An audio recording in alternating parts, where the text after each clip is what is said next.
Welcome to Tony Talks. Welcome to Tony Talks. Welcome to Tony Talks.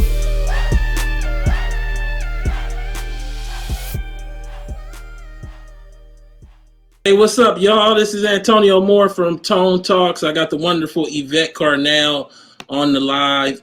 We're on YouTube right now. I look forward to having a great discussion about the state of everything that's going on with politics and with race. BIPOC, that's the term, right, Yvette, that they're using. Yvette, you want to say hello to the audience? What's going on, fam? What's going on? How's everybody doing? Yeah, man, yeah.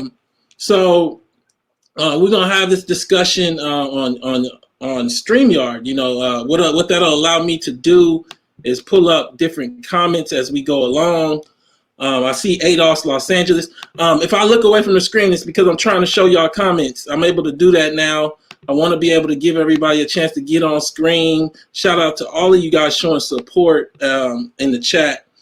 Look, this is the situation we're in right now. We're in a situation where America doesn't want to deal with not just hashtag ADOS, but the reality that everything sits on top of our Jim Crow, our slavery, our oppression, but leave it with us in our family. So we got to just be arguing and hassling and haggling, not understanding what the cost of being here is.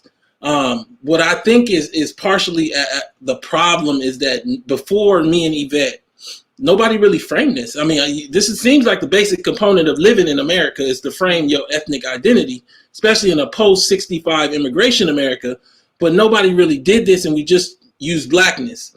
So the title of the show is What is BIPOC and Why It Doesn't Make Sense. This is this new term that came out of nowhere. They're trying to push it, and they're trying to tell us that it has an organic following. I'm not seeing that. You want to speak to BIPOC and say anything to the audience? Well, I just think it's very interesting that BIPOC came along when, like, after ADOS, right? So I'm not talking about the origination. Everybody like, well, it came along and there was a time when, no, I'm talking about when we started hearing about it, when Vox and other people started writing about it, right? And so that was after ADOS. And I just don't know. I thought it was bisexual people of color. I didn't know what it was. I thought it was some people going on a dating app. I didn't know what it was. But after you see it, one of the things you understand is that, okay, I think people are trying to supplant ADOS.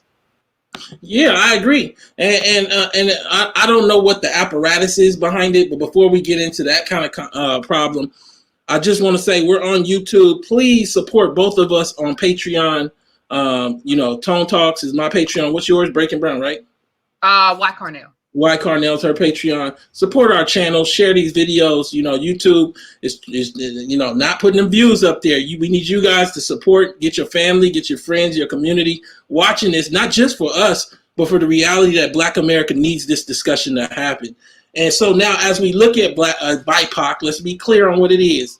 There was already the term people of color, and Yvette has done multiple shows on that about the Crayola of people of color.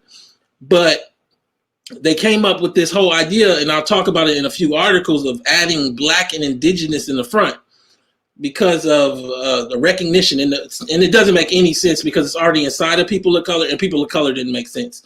So they come up with this term, and it puts us as ADOS inside of blackness at the tip of the spear. And when I say the tip of the spear, what ends up happening is we end up being the bludgeon that everybody else uses to knock down the wall of oppression and then walks through without having to ever show their face. We talk about the numbers. When we look at the numbers, the Middle Indian family in Los Angeles, and using Los Angeles because the Color Wealth Report done by UCLA and Duke did such a great job.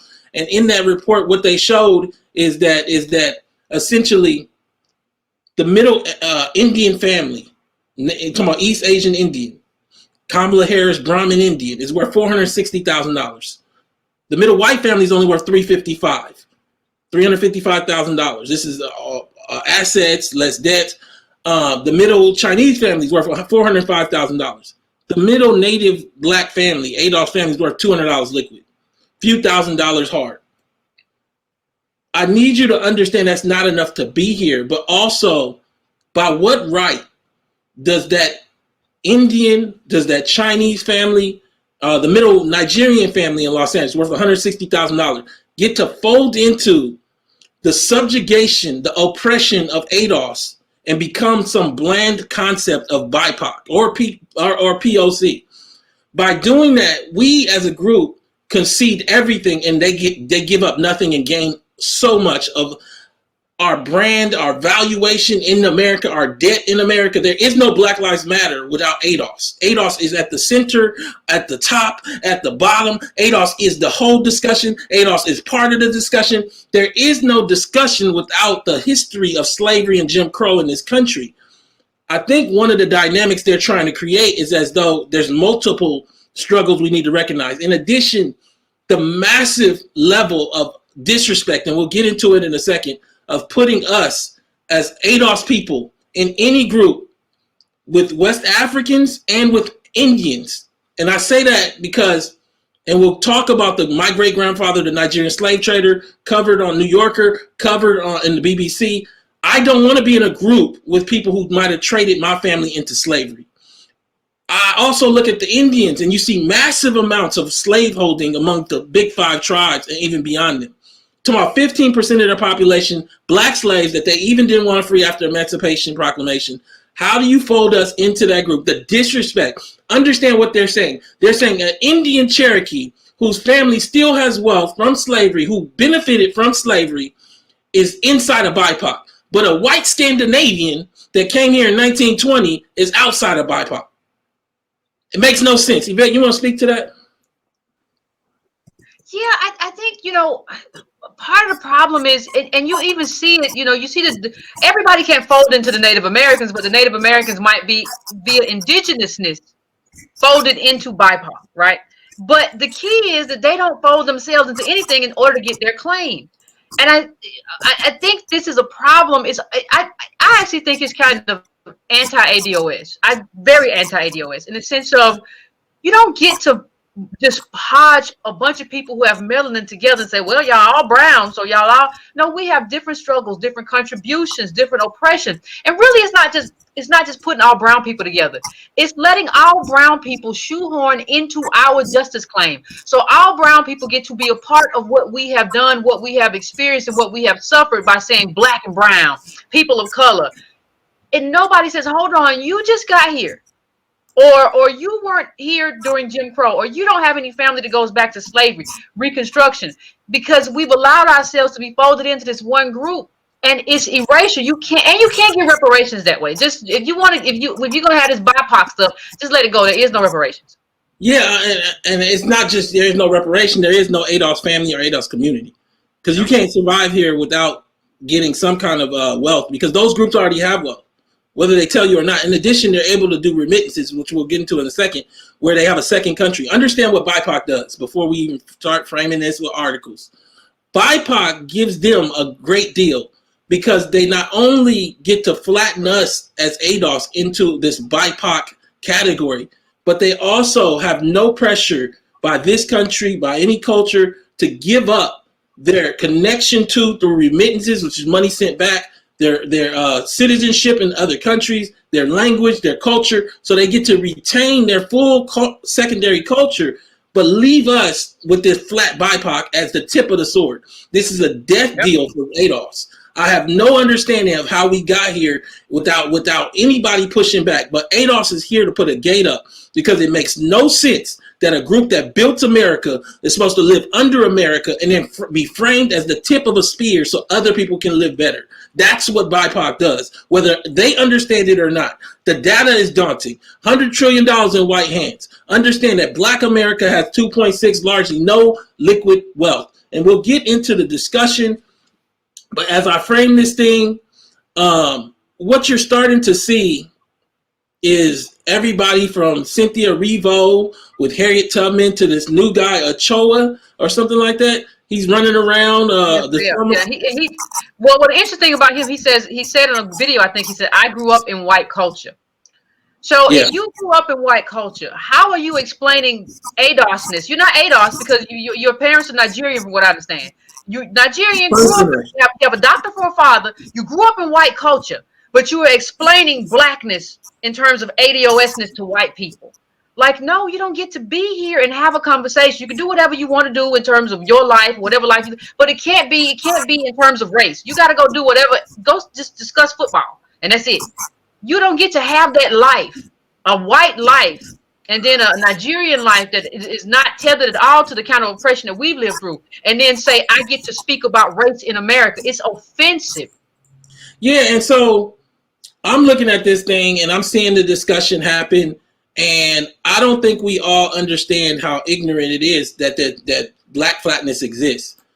There was an article that came out not too long ago about Mindy Kaling, the comedian. Her brother is an Indian, darker skin, shaved his head, and pretended to be quote unquote black to get into medical school. I don't see the difference, because it's really, let me say the difference in what I'm saying.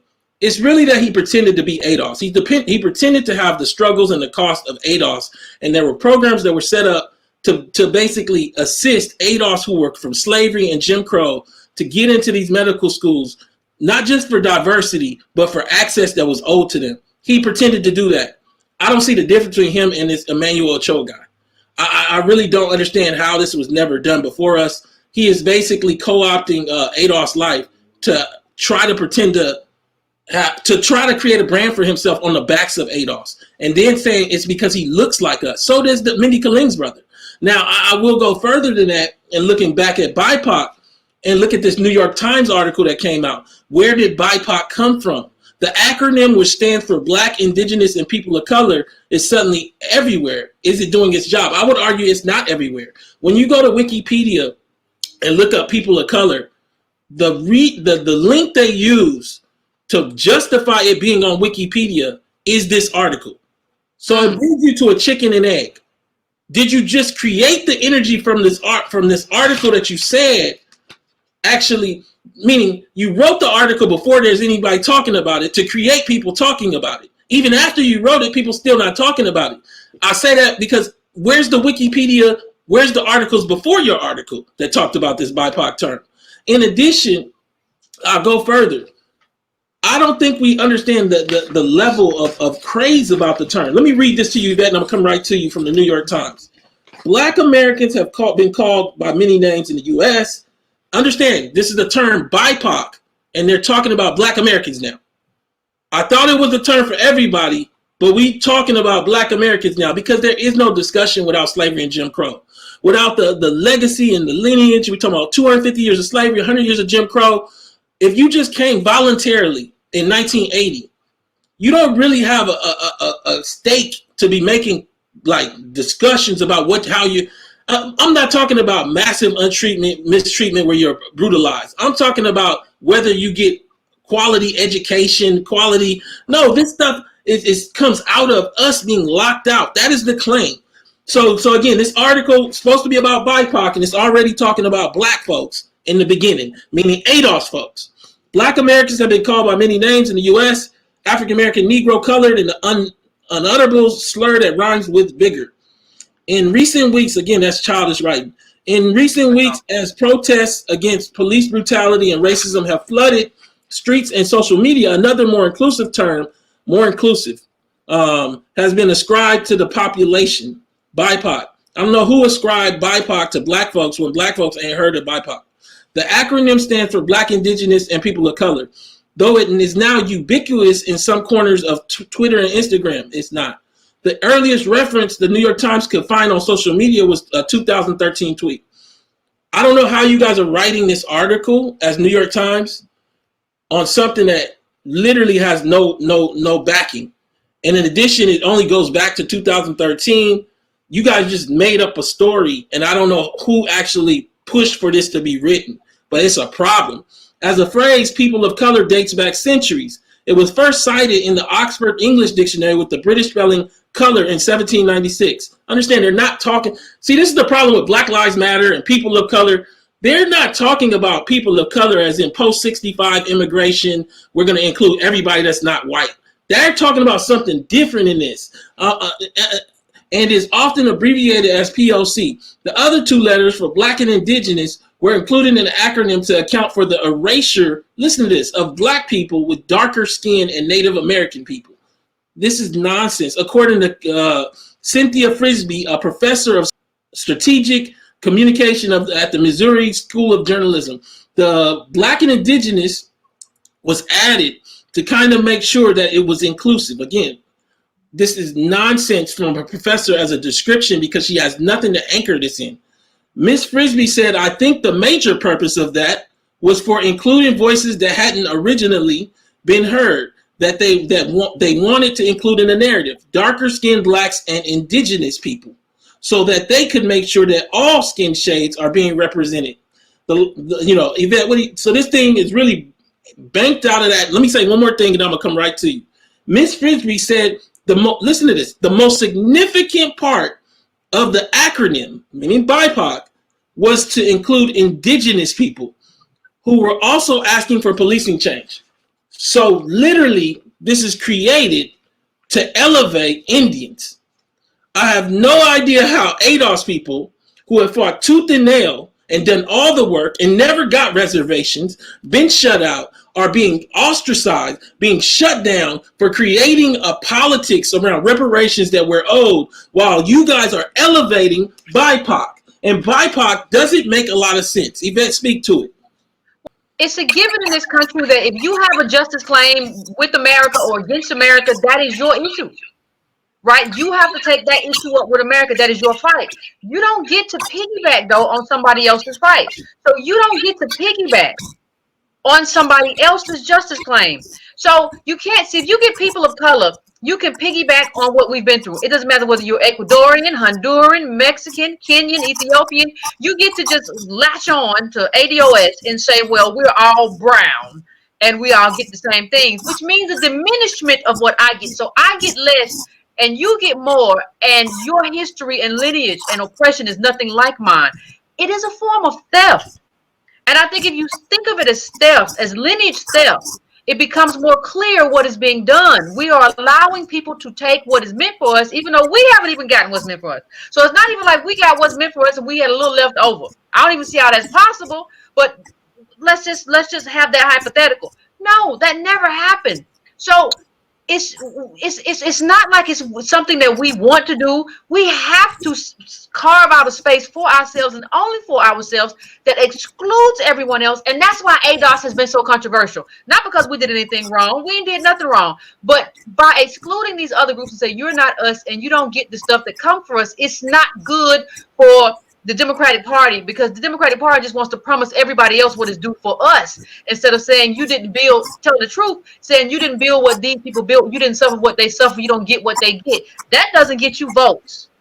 Yeah, let me say this. Let me say two parts, because I'm going to framing this BIPOC thing even more so, the problems with it.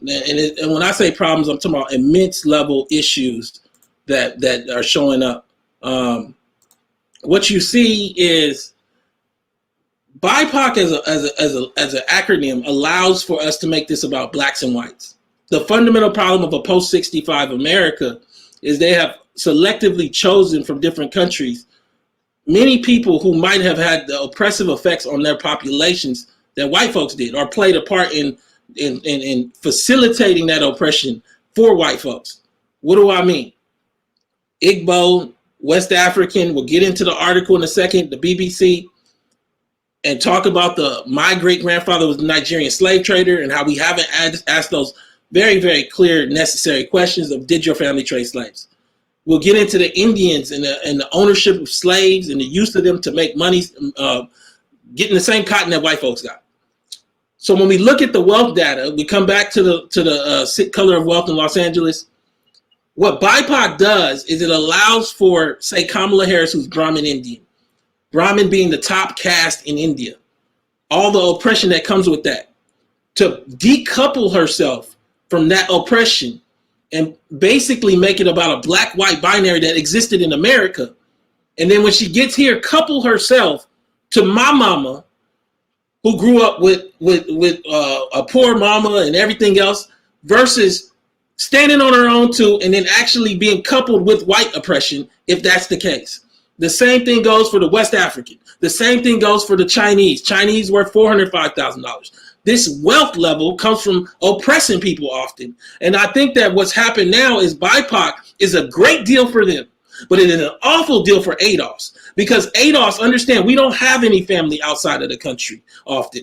Understand that very often we are a people who need a focused attention, not a spread attention. Understand that we have been here and been built upon here while these people just got here. Talking about 1980, 85, we've done the data. We've shown that the census shows that essentially before 1975 and 80, this was a 99% ADOS in white country.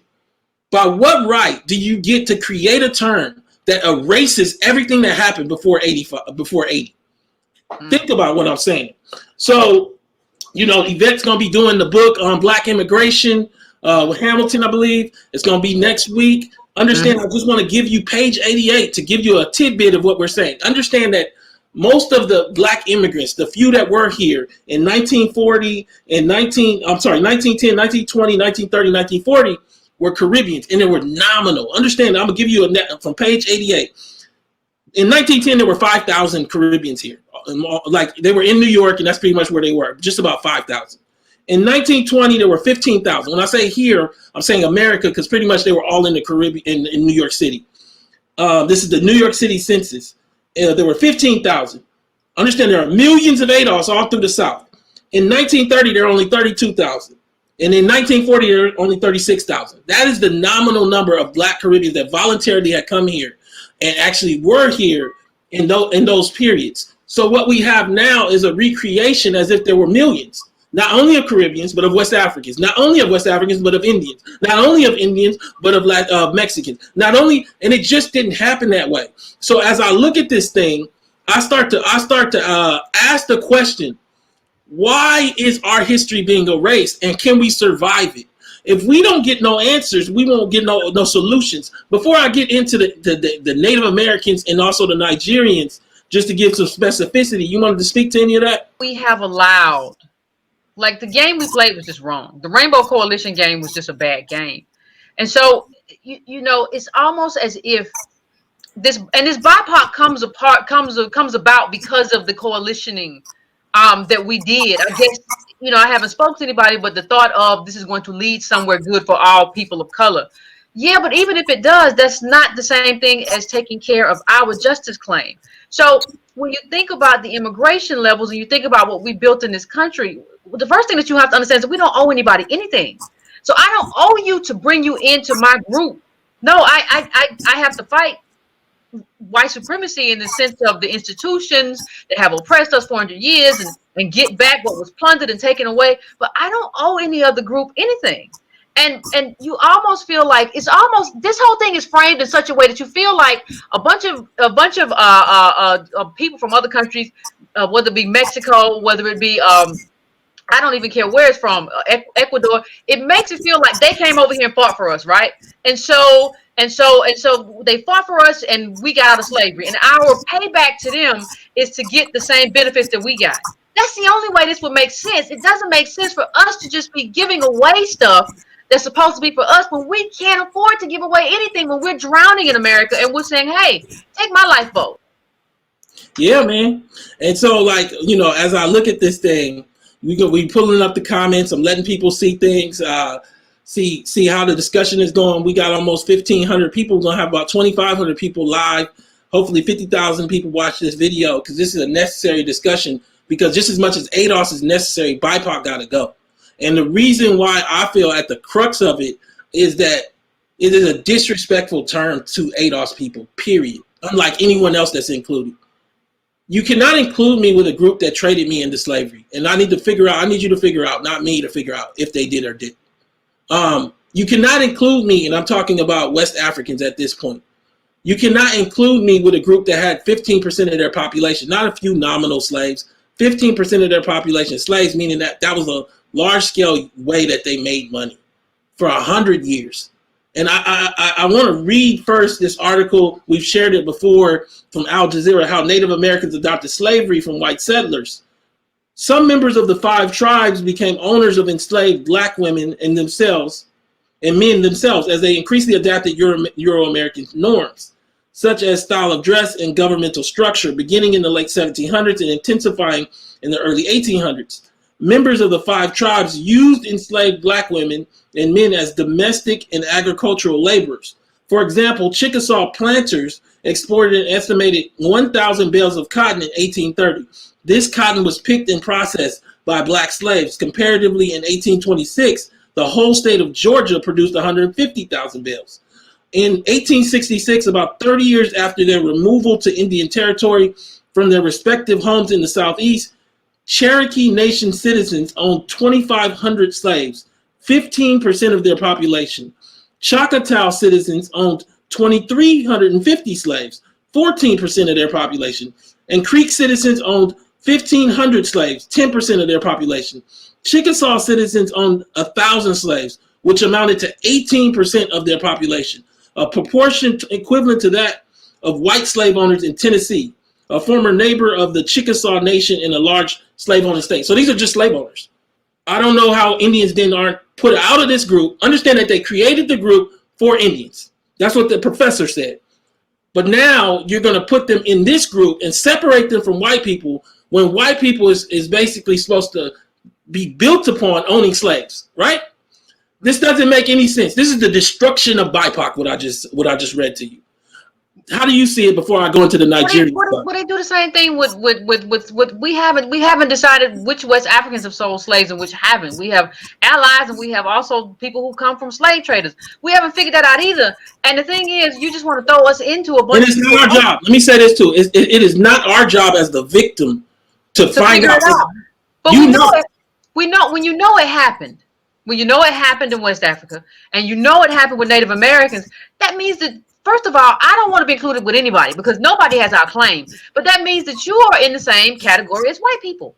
And that's just what it is. You're not in my category just because we're brown. This whole designation of being brown or having melanin or kinky hair, and it's not just kinky hair because Indians don't have kinky hair, not Native Americans, not Indians. So it's just like this whole category of melanin is garbage, and it never should have been set up as a category of you're brown, and so you go in this category because that's not even how race is set up. There's an economic component in that is just not offered up here. Like everything that we were plundered, that economic component is just kind of glossed over when you just make it about color as opposed to about what has been the cost for a specific group of people. Yeah, I agree, and nothing framed it better. And me and Yvette had said somebody needs to get honest, and since her, nobody else got honest. It's the weirdest thing ever. Everybody acts like they don't know they family traded slaves, but everybody knows who if they family. See, it's not like us. They don't come from lostness because they were made into slaves. They absolutely know if their family traded slaves. If they don't know, all they got to ask is one person, and they know. And that's not happening because there's no attempt to tell us the truth. Well, one person did get honest, and I even though she got honest, I don't give her a pass based on it, but I respect her getting honest. It is this writer, Adabai Trisha Nwani, and she wrote in the New Yorker Premier Magazine, but she also wrote in the BBC, My Nigerian Great Grandfather Sold Slaves. In the BBC article, there's some new things, some new different things that are very interesting. I think this recently actually came out as well. My great-grandfather, Nubani Ogobu, because I have it as July 2020, actually, this newer piece. My great-grandfather, Nubani Ogobu Oroku, was what I prefer to call a businessman from the Igbo ethnic group of southeastern Nigeria. He dealt in a number of goods, including tobacco and palm produce. He also sold human beings. It's very interesting to frame it that way. He dealt in a number of goods, and then you go put the human beings last. Yeah, so did white people. They sold a bunch of other stuff, but they also had slaves. He had agents who captured slaves from different places and brought them to him. Think about what we're saying here.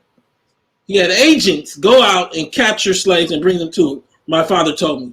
Nubani's Ogobu's slaves were sold throughout the ports of Calabar and Boni in the south of what is known today as Nigeria. Now, we just had the article come out with 23andMe saying that we have massive amounts of ADOS people with Nigerian blood.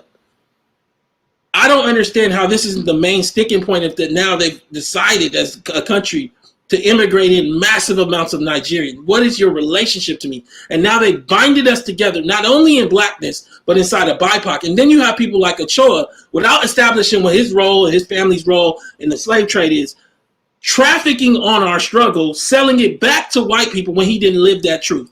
This is a nonsense story for you. BIPOC doesn't make sense. Arguably, flat blackness as we do it now doesn't make sense. And what happens next is if you don't make it make sense, all of this nonsense gets washed away when you need it all to be brought to the forefront. Let me read a little more, Yvette. They loaded and offloaded ships and supplied the foreigners with food and other provisions. Understand, they're feeding the white folk. They feeding the white folk, the Nigerians. They negotiated prices for slaves from the hinterlands, then collected royalties from both the sellers and the buyers. About one point, understand, this is a whole conduit of building your life on the destruction of mine. And I don't think that we have dealt with what that means about blackness in America post 65. It might mean it doesn't make sense anymore. And I need everybody to understand the last thing I need is for BIPOC to come in and try to make it make sense, because none of it is clear. And I'm looking at this discussion and so more than 1.5 million Africans were shipped to what was then called the New World, the Americas, through the Calabar port in the Bight of Bonny, making one of the largest points of exit during the transatlantic slave trade. I want to read some more. This is the woman in the actual, and she says, it would be, understand this, it would be unfair to judge a 19th century man by 21st century principles. Assessing the people of Africa's past by today's standards would compel us to cast, Understand, just yesterday, they prosecuted a 89-year-old man that was that was part of the gas chambers, and he was 18 when he did it, rightfully so. Nobody allows for him to say, and he tried to, that I was 18 and I didn't know better. No, your grandfather was a slave trader, and he traded our families into slavery. Now people will say, well, what am I supposed to do if my grandfather traded slaves? Figure it out and tell me, and I'll let you know if it's right or not. I'm telling you, just this erasure model, it doesn't make any sense. This BIPOC model, where they take out Indians and black and float us and put us at the top and make ADOS the tip of the spear, and then when we hammer into the wall of white oppression, ADOS fall off and just die off, and everybody else walks through the wall that fell down. That is what Black Lives Matter is. That is what we're seeing right now. We are seeing ADOS being used to bludgeon a wall of white oppression. When it cracks open, everyone else walks through. We stand on the outside, and they call it BIPOC diversity. You want to say something before I keep going? Well, there's a reason why we don't use that kind of logic, right? There's a reason why we don't use the logic of, well, that was a long time ago and people thought differently and everything was different. There's a reason why we don't do that. If you go back to slavery, there were people who opposed slavery. There were abolitionists. So you can't say that's just how things were back then, and everybody did everything, and everybody was in favor of slavery then, and nobody knew a difference. No, there was a whole contingency of people that opposed slavery. Your people just were not in that number. Your people were out for the money. Your people were in the flesh trade, right? And there has to be a consequence for that. They knew that there were opposing views, and they chose to do what they did anyway. They chose to go and get people from opposing tribes and all that stuff, and use them to gain some kind of money or power or influence. They sent their kids to school in London and stuff on the same ships. So it wasn't because of people disagreeing or whatever. You just didn't care. And understand, there was no such thing as race back then. Race, in terms of black and white and all this stuff, that is a white supremacist invention. So there was no, on the continent, that's why they told you there was no race.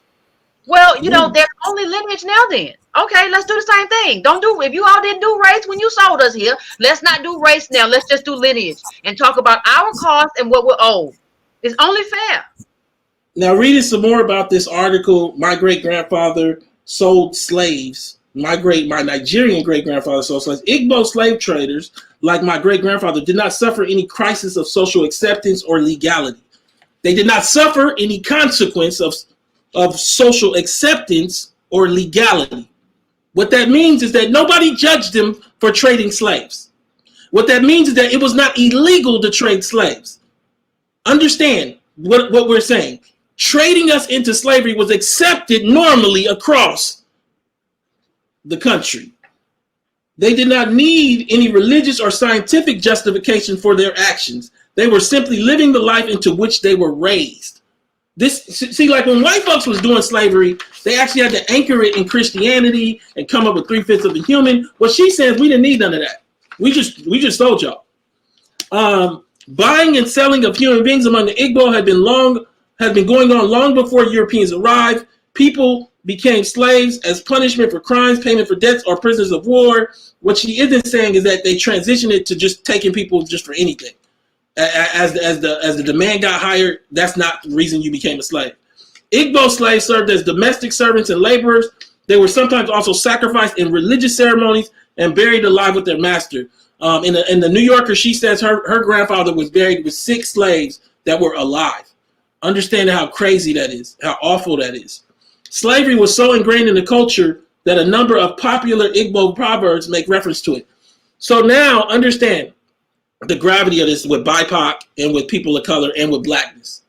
What you see is that this was a mainstay of the culture.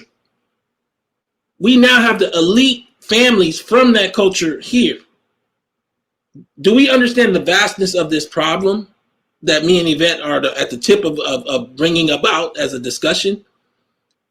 What if the people we have here in larger numbers than we even could guess come from trading of slaves and we haven't even dealt with? What if Erivo, who, and I asked her, she decided to play Tubman, came from slave trading, and then she just didn't tell us, but she played Tubman.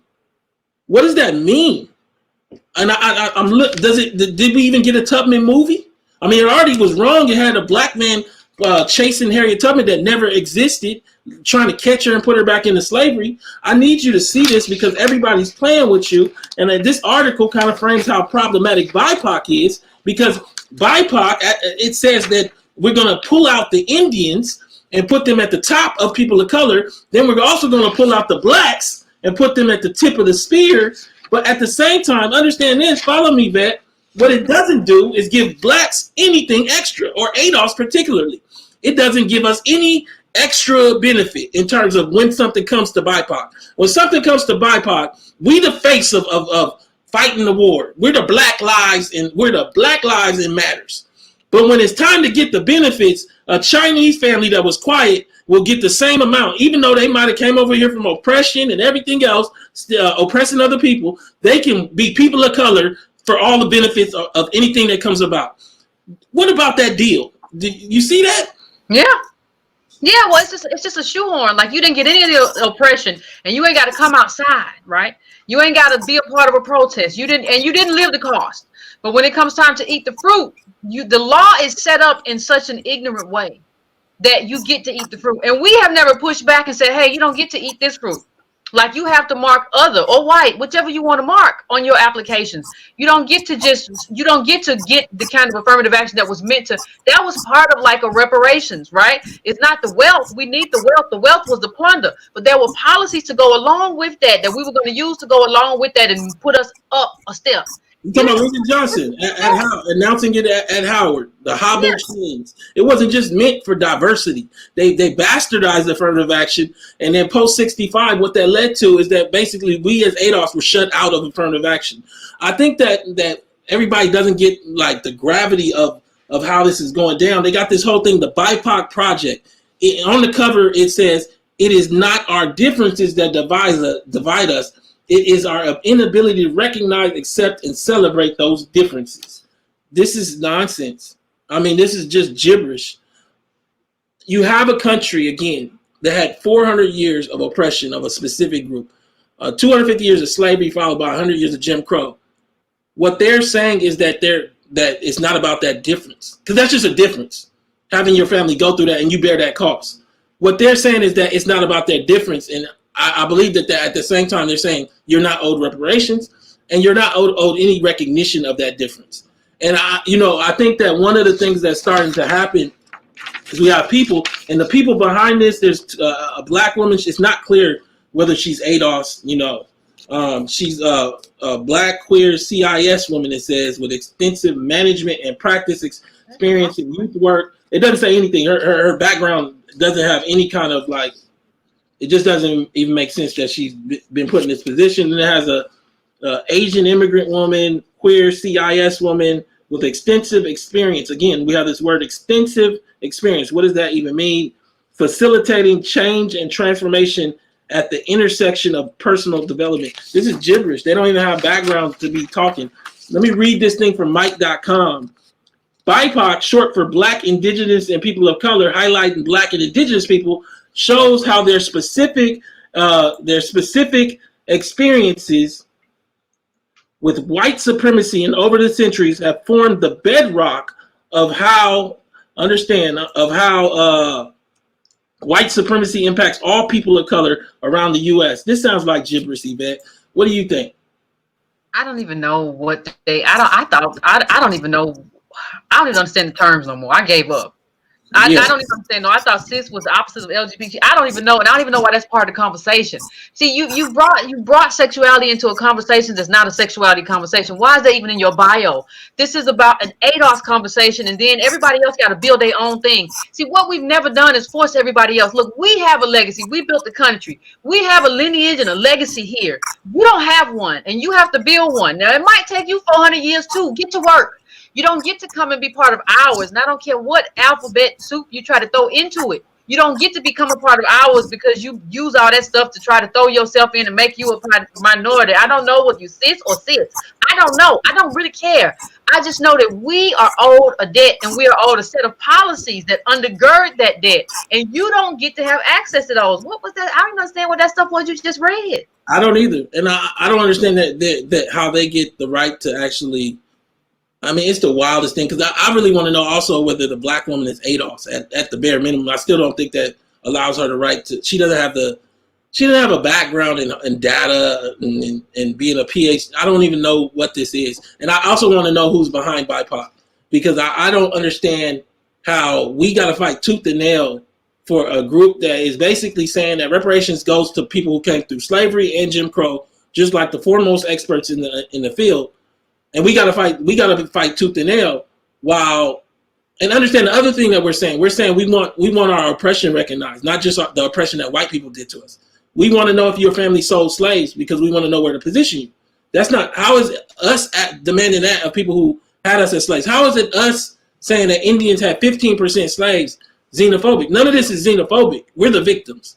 And I don't know what Black America has been doing for the last 30 years in politics. But where it's led us is to a place where largely across this country, we have no wealth. We look at the color of wealth for Miami. It gives us another side. When you look at Haitians, largely selectively chosen to be nurses and things of the like, when they came initially in the 80s and in the 90s, it switched to family visas now. But the family of those nurses, though, understand that the middle Haitian family, they have an immense amount of liquid wealth compared to black families down there. I think the middle black native family has $11 liquid. The middle native Haitian family, understand Haiti is the poorest country in the hemisphere, they still have $2,000 liquid. Now, the issue that you also see with BIPOC is it does a total look, if you don't travel, like I said, go to Mexico. I was in Tijuana a month ago. You don't really understand that they created a false floor in wages. So when we talk about raising the minimum wage and everything else, what we don't understand is we're competing against a false minimum wage, because what they've allowed for through remittances is a system that never should have led to BIPOC. It's not even like, and I'm not even saying if this was the case, it still would work, because we have 400 years of oppression, but it's not like people come here and have to give up their passport, their language, fold into a general people of color, and that's all you have, just like ADOS will have if we accept BIPOC. No, you get to retain all your other culture, your country, and all the ability to keep us out of that additional lineage-based benefit that you have, rightfully so. But what you don't see, as a ADOS person far too often, is remittances. They don't have a system to deal with. See, we don't understand the reason why they can make $10 is because they don't spend it here. See, if you spend it somewhere else where money is exponentially less. I showed you guys, I was in Mexico. You can get Netflix and your internet for $20. Here's that, both things together, it's like $160, $130. It's high, depending where you live. But you can get both for $20 there. Where that shows up is when they make school entirely internet-based, right? You can't even go to school without the internet now. I read a great story about Jackson, Mississippi, black little girl. She basically is doing all her homework. Black little girl must be 10 years old, by paper, and then she goes on the internet once in a while at her grandmama's house. The reason why I'm bringing all this up is if you don't understand the remittances, which is the money you make here and send back to Mexico or back to Nigeria or back to India, then you don't understand how BIPOC falls apart once you look at remittances. You can't have a system where ADOS people that built America can't demand reparations because of BIPOC and then create BIPOC, but keep remittances where they can send out their money to their home countries. Let me read a section of an article that frames what I'm saying. Virus means Mexican immigrants send fewer dollars home. Shout out to my mods for finding this article. For as long as Mexicans have gone north to find work, money has gone in the opposite direction, meaning to Mexico.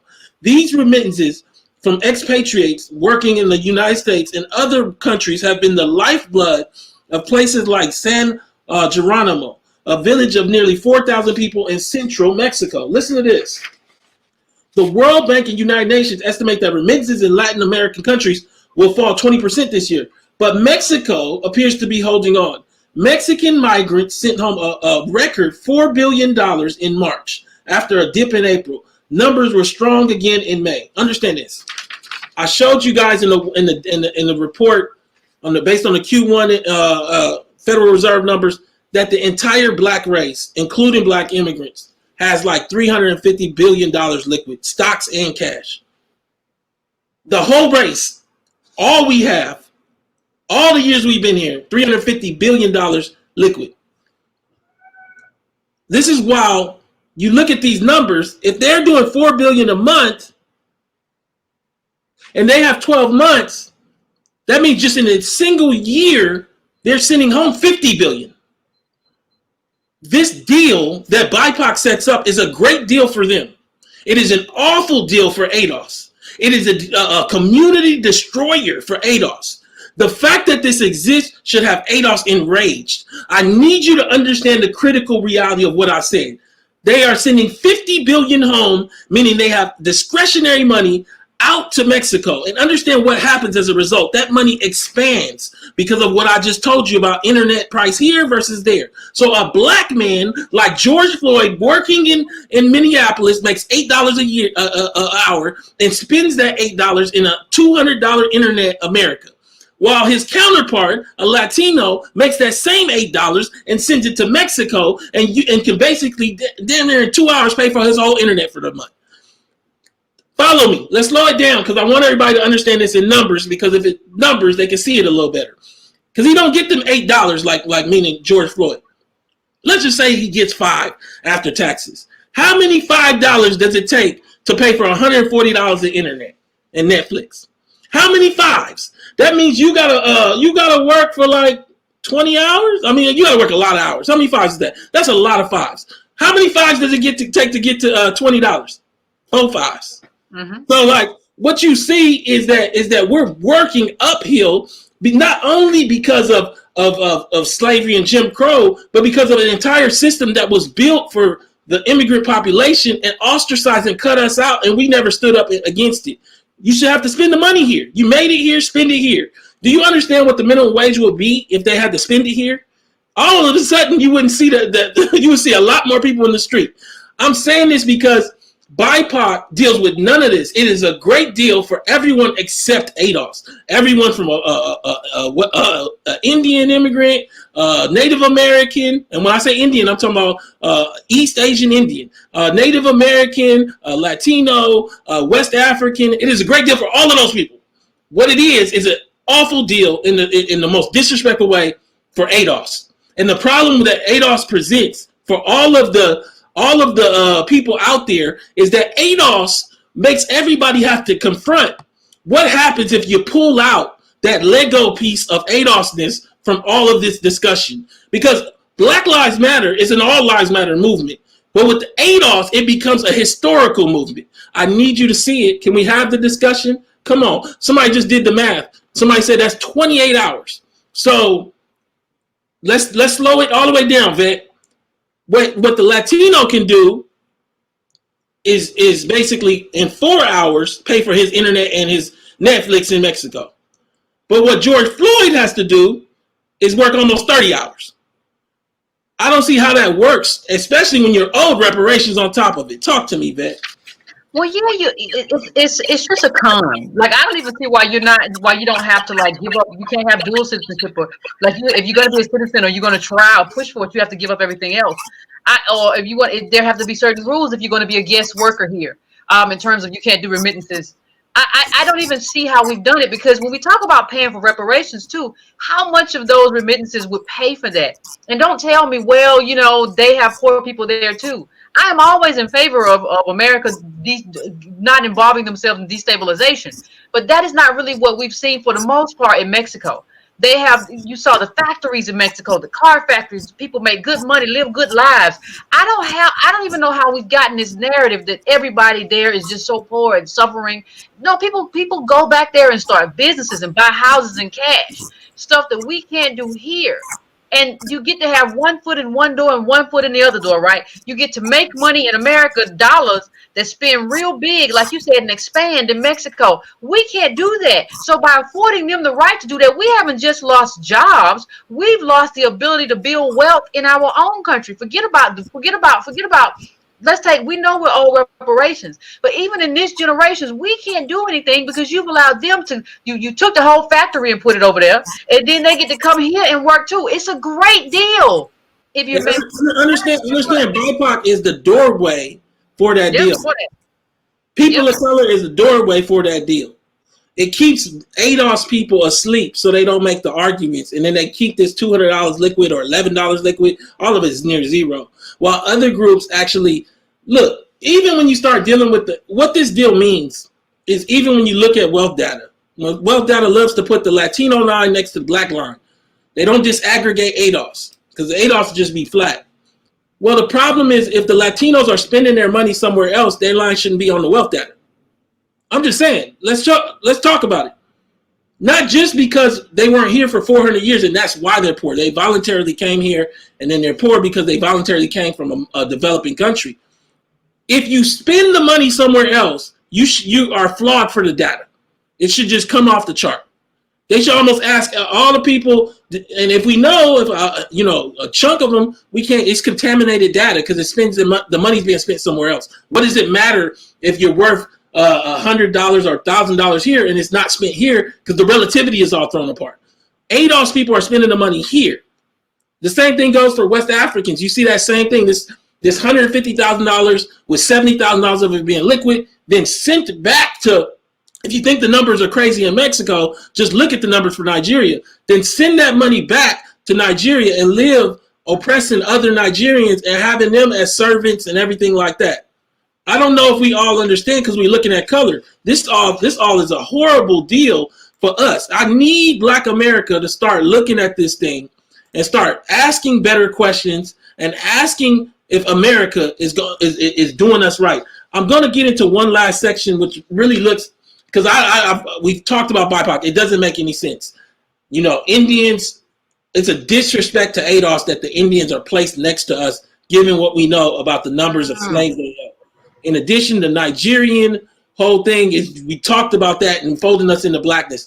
Now let's talk about this people of color. People of color, today the term of people of color or person of color is primarily used to describe any person who is not considered white in the United States. Understand what I just showed you with the data out of the color of wealth in Los Angeles.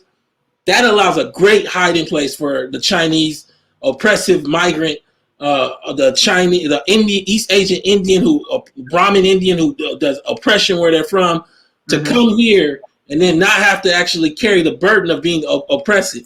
Understand that anybody who is not white, right?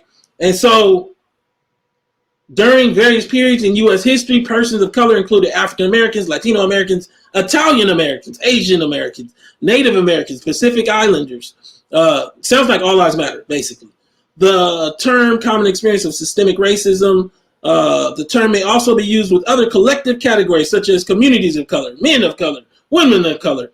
The acronym BIPOC refers to, again, this is the Wikipedia, to Black, Indigenous, and other people of color, and aims to emphasize this. This is all taken from the New York Times. I need you to see this because in the political significance, reading a little bit more before I come to you, all of it seems to lack data. When you read this thing, the one thing I want you guys to understand, it doesn't have numbers. It doesn't have years. It doesn't have numbers. It just has a lot of just talk. This is the political significance. According to Stephen Stratus of Clemson University in the United States, there are two main racial divides. The first is the black-white delineation. Well, the problem with Stratus is he doesn't know the wealth data. I just gave you the data that shows you Indians and Chinese have more wealth than whites in America. So there's a much more splintered evaluation than just the black-white delineation. And understand, oftentimes that comes from working with white oppression in their country to actually take advantage of the rest of the people on their caste structure. I need you to see this. The second racial delineation, the one between whites and everyone else, with whites being narrowly construed and everyone else being called people of color. This term doesn't make any sense. You call it Crayola politics. You want to talk about this? Well, no, it doesn't. I think, you know, see, the thing is, you have to speak with specificity. If you don't speak with specificity, then everything you say don't make no sense. And so I don't even think we understand that it doesn't, that when we talk about the black line in terms of ADOS, not in terms of immigrant or whatever, when we talk about the ADOS line, that wealth line that you see that's just kind of flat line like a heartbeat when somebody's dead. When you see that line, it doesn't matter that the brown line is close, except for the sense of it shouldn't be so close. In the sense of like, we should be way up here. But you can't even have a conversation about, well, the Latinos have no money either. This person might have gotten here last year, last week, 10 years ago. We've been here 400 years. So they're trying to even fix them in the same way that they fix us. No, like we built the country and we've been here 400 years and have multi-generationally oppressed. You don't say, well, we got to fix the blacks and Latinos. No, you got here. You decided to come here and pick oranges or whatever you're doing, or you got a white collar degree and you're doing that. Whatever you want to do, that's on you, your decision. You got to fix us. You don't have to fix them and us. You got here after us. You don't have to fix them. I think after even you didn't have slavery, you didn't have Jim Crow. No. And the thing is, a lot of these immigrant groups, because of the Civil Rights Act of 65, they came after Jim Crow, when America was a vastly different, changing country, and opportunities were expanding for those non-white people. I have no idea what kind of deal that was struck, but I know that this deal sits on the neck of ADOS. When you look at the picture of George Floyd, his knee down on his knee, a knee to his neck. I used this example last show. You have a half Nigerian cop. And half white, I believe half Nigerian, half white cop on their stomach. You have a Laotian invited to Minneapolis, both of these groups standing there and telling people to stay away, a Laotian cop. You have Ilhan Omar being the congresswoman of the district who came here for asylum and in less than half a lifetime became a congressman. And on the ground, you have the visual of ADOS through George Floyd, a guy who had a promising basketball career, who became a felon through all kind of things that happened to him. Nothing was set up for him to do well in Minneapolis. Minneapolis for 100 years had basically ostracized black people through redlining that in a way that it had not done for the other people in BIPOC. And so I'm looking at this discussion and I just don't understand how they expect this to fly, other than ADOS just not understanding that they need to stand up and have a discussion about this whole thing. There's a next article from NPR, The Journey from Color to Minorities to People of Color. In it, they have the Crayola that Yvette so often alludes to. A Google Instagram search comparing the frequency of the use of colored people, minorities, and people of color delivers interesting results. The use of the phrase colored people peaked in books published in 1970. For minorities, the top ranked year was 97. Since then, the term has steadily declined, but continues to significantly outstrip the use of people of color, which reaches apex in 2003. A little research into the early sources turns up an act to prohibit importation, this is the people of color, of slaves into any port, which applied to any Negro, mulatto, or person of color. The problem that they're having is that they don't understand the immigration patterns. These people are playing games, and either they don't know or they just are confused.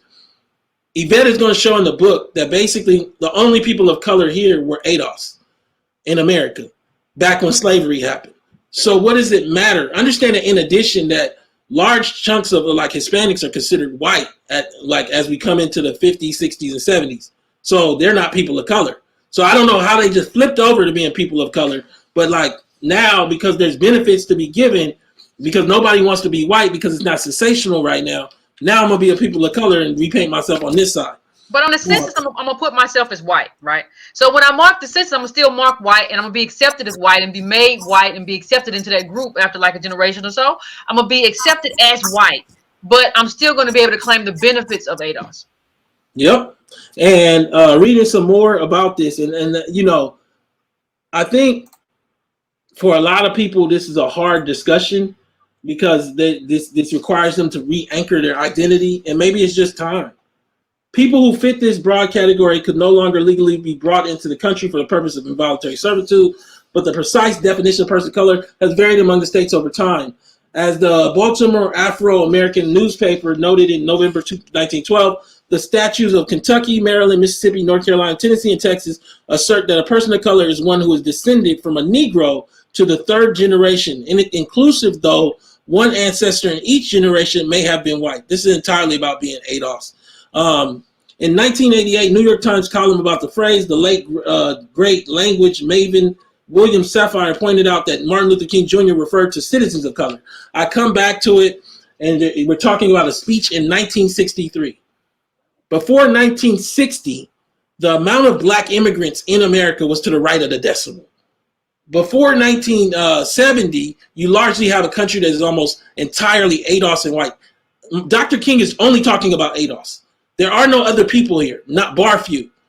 I don't think everybody understands the gravity of how massive the change after 65 is as far as immigration policy and how that shifts and changes the entire discussion around this politics. Because I'm looking at this thing and I'm looking at this discussion and this people of color, and I guess I want to ask you, what is it with these Crayolas? Why is it this skin color thing confusing? It's kind of like what you say, even the NAACP, the National Association of Colored People, right?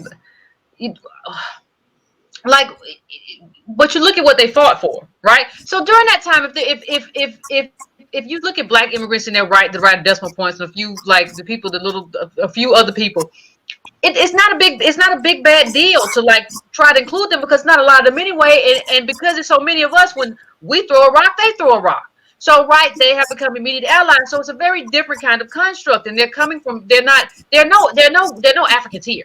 That's one thing we'll talk about when we get to the book. Like, so it's a very different context when you say people of color or colored people then than when you say it now. America has just opened the floodgates to everybody and thrown everybody in our category. And the Democrats have done that.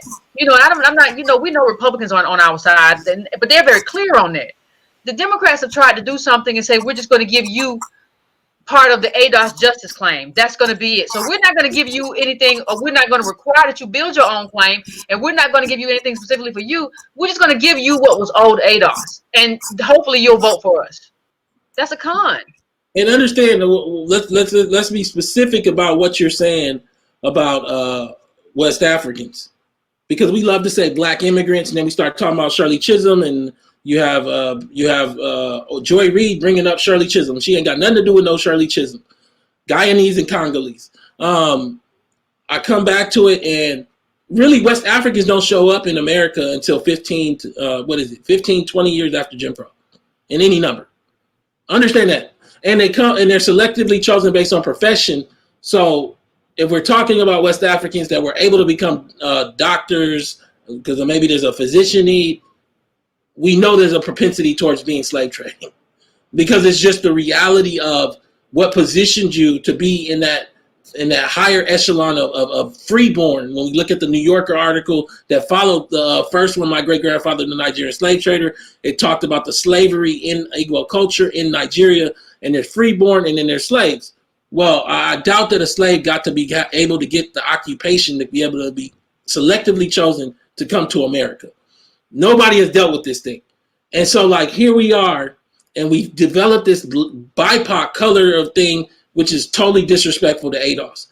I don't understand how we move forward without deconstructing this thing and standing up for ourselves and saying, we're not going for this anymore. The other thing I wanted to talk about was this Washington Post article, Black people of color are protesting. Here's what you need to know about this new identity. Again, they start talking about people of color. A person of color identity is new entry in the portfolios of non-whites who can identify primarily as Black, Latino, Asian, Mexican, Jamaican, Chinese, Catholic, Methodist, Muslim, Under many circumstances, they now choose to identify as POC. Starting in 65, immigration-induced growth introduced new minorities with varied history, meaning not coming from American slavery. That you're here to produce wealth, but be the wealth, but never talk about the wealth, but you need all the wealth to survive. I need to have this discussion because if we don't, nobody else will.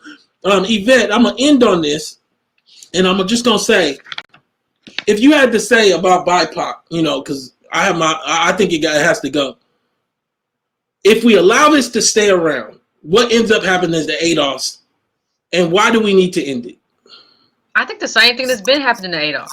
We didn't end people of color. I mean, there's just so many turns. And it's kind of sad when you think about it, and I try not to be that way. But there's just so many places where we should have said, hey, pump your brakes. We're not this. This is not who we are. We're not BIPOC.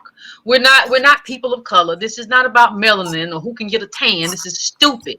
This is a con. Y'all are putting this whole con game together so that everybody else can get what we're entitled to, and we can throw you all together. And it's a very lazy way to do politics. And it's really a shame that we never stood up to that. But if we don't do it, it's just more of the same, and we can just die out then. If you don't want to do the work or whatever, then we just don't have to be here no more. If nobody wants to do the work and everybody says, well, they get to have something too, and they got to live a life, and hey, you want to care about everybody else, then nobody ever cared about you or what you do. If you want to do that, then in this America, and now we're in this wealthy America, and we're in a COVID America, what do you think happens to you? You just become like people say. You remember there used to be a group of people called ADOS. Remember they came from slaves and they lasted for a long time and they died out.